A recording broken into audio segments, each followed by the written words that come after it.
In this book over here, A Random Walk Down Wall Street, the author says, do not sell your winners. If you are trading, don't sell your winners. Sell your losers instead. And that might seem a very simple concept to many of you, but it is probably one of the most difficult things to do out there. And it's difficult to do because of the psychological nature of it.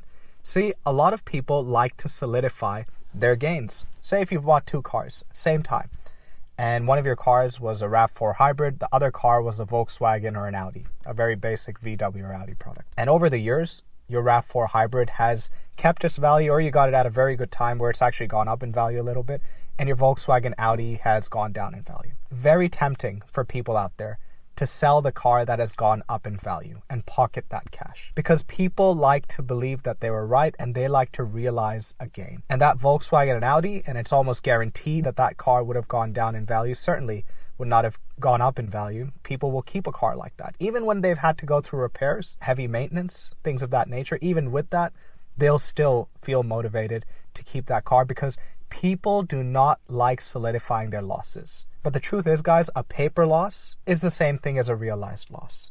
Now, I'm not saying every product is like that and every investment is like that, but that is a good rule of life to follow. And it's on you to figure out what is not worth saving. Guys, I did this very thing with my BMW. Years ago, when I had my BMW, it would break down on me all the time. Every 3 months, it would break down on me, cost me about $1,000 every 3 months or so. And I thought to myself, this can't keep going on. One thing that really held me back from selling my BMW was the depreciation hit I'd taken. I'd taken, guys, such a massive hit in such a short amount of time. I think my depreciation hit was around $8,000 or $9,000 in the span of a year. And it felt really bad to solidify that depreciation hit. Despite the fact that I was paying so much for repairs and maintenance, I just couldn't go through with it. But one day I woke up and said, you know what, I've got to put that aside. I've got a Master of Business Administration. I understand these concepts. I have to now put it into practice and do what needs to be done. And I got rid of that BMW and I bought my Toyota GR Yaris. And I've owned this car, I think next year it'll be 2 years. And in that time, I've driven it many thousand kilometers, guys. And this car has not lost a dime in resale value. It hasn't cost me a dime in repairs. The maintenance is expensive, but I'm a car enthusiast, so I do have to pay for that maintenance every 6 months. It could be ranging from $300 to $800, but it's under warranty. I want to keep the warranty. I have to do that good maintenance. That's a separate story altogether. But the car has kept my money safe for that time, and it's a winner. I want to share a concept from the 48 Laws of Power.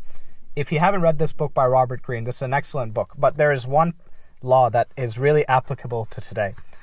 And that law is law number 10. And that says, avoid the unhappy and the unlucky. And a lot of people out there give excuses to their assets and their cars. And these things are unhappy and unlucky. And a lot of people will hold on to them. But those things attract negative outcomes. And often you have to slice it out. You have to cut the weeds so you can focus on the grass instead. Years ago, guys, I learned this lesson. It was a stock. I live in Australia, and I bought a stock called AGL. And AGL is a utilities and electricity company. I bought AGL because it had quite a big drop on some bad news. They've always been struggling heavily financially. And I said to myself, this AGL stock has been so unlucky. It's going to go up over time. I better get into it. And it dropped more, and I bought some more, and it dropped more, and I bought some more. And I kept buying it until my position grew. And to this day, guys, that company has not recovered. It's a losing stock. It's a losing thing. It's a loser. And I cut that out a long time ago. And this isn't financial advice. I'm not telling you, what to do with AGL or a stock you might own. But I cut it out. And I'm very happy because that same money I was able to put into things that were supportive and that grew. Another example, I had someone reach out to me, a viewer, and he's a longtime friend of the page, longtime friend of the channel. He lives in Eastern Europe. I believe he might be in Croatia. And he reached out to me and he said he's got this BMW and he's worked really hard at keeping that BMW well maintained. And he spent a lot of money in that old BMW. It's a very old car. And I certainly, in Australia, I wouldn't drop that sort of money in a BMW. But, that's his enthusiasm, his passion. He went and did that. And he reached out to me and he said, I think it's time for me to buy something like a Toyota Yaris or a Corolla. What do you think? And he'd have to finance it. And the first thing I asked him, I said, what's wrong with your BMW? And he said, nothing at all. He said it's going really well. Ever since I've put the money in it, it's given me no problems. It's been reliable. It's been a humble companion. And I said, why do you want to get rid of it then? That's a winner. So the point isn't that, losers can't recover. The point is that you have to understand in life where certain things are a losing bet and get out of them.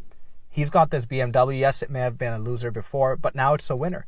There's no point of him selling that car and getting a Toyota Yaris or Corolla. He'd have to do finance. There's no point after he spent that money. Now, if the BMW, after spending all of that money, was still giving him trouble consistently, I would tell him to stop. Don't catch a falling knife, as they say in investor circles. But given that BMW has done well, there's no need at this stage for him to sell that BMW. If you ask yourself deep down, you'll know the answer. You'll know what you need to get rid of, what you need to keep. And if you must trade something, don't water the weeds. I hope that helps. I'll catch you next time.